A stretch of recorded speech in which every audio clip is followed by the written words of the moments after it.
Some battles are won with swords, but others are won with faith and the power of God's word.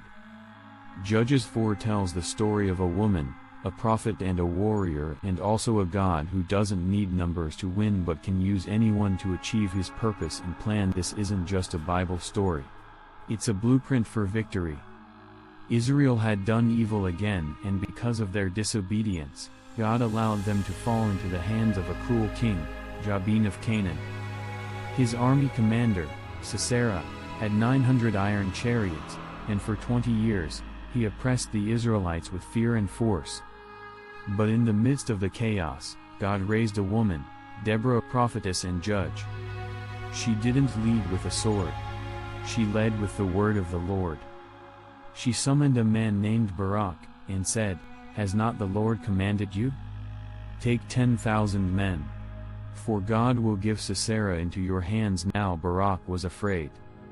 He said, "I'll only go if you go with me." Deborah replied, "I will go. But because of your hesitation, the victory will not be yours. God will deliver Sisera into the hands of a woman." So they went to battle.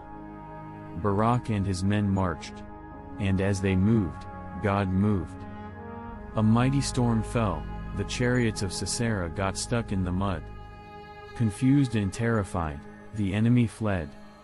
Sisera abandoned his chariot and ran on foot. Sisera ran into the tent of a woman named Jael, the wife of Heber the Kenite. She welcomed him, gave him milk, and a blanket. When he felt comfortable, he fell asleep. But whilst he slept, Jael picked a tent peg and a hammer and drove through his head into the ground. Judges 4:21, causing him to die immediately. Just as Deborah had said, the Lord used a woman to bring the final victory. What are the lessons from this story? First very key lesson is that God's word will always come to pass. It doesn't matter who doubts, or how small you feel. God will raise up help from unexpected places. Just like Deborah, Barak, and Jael, trust his voice and move. Jael wasn't a soldier. She didn't have an army. But she had courage, and she moved when God opened the door.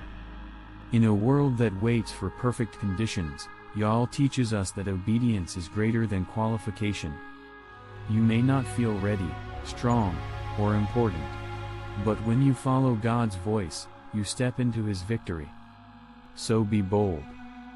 Be willing. Let God use you, right where you are, for his will to be done. Have I not commanded you? Be strong and courageous. Do not be afraid, do not be discouraged, for the Lord your God will be with you wherever you go. Joshua 1:9. If this message spoke to your heart, don't forget to like, subscribe, and share, so we can keep growing in faith together.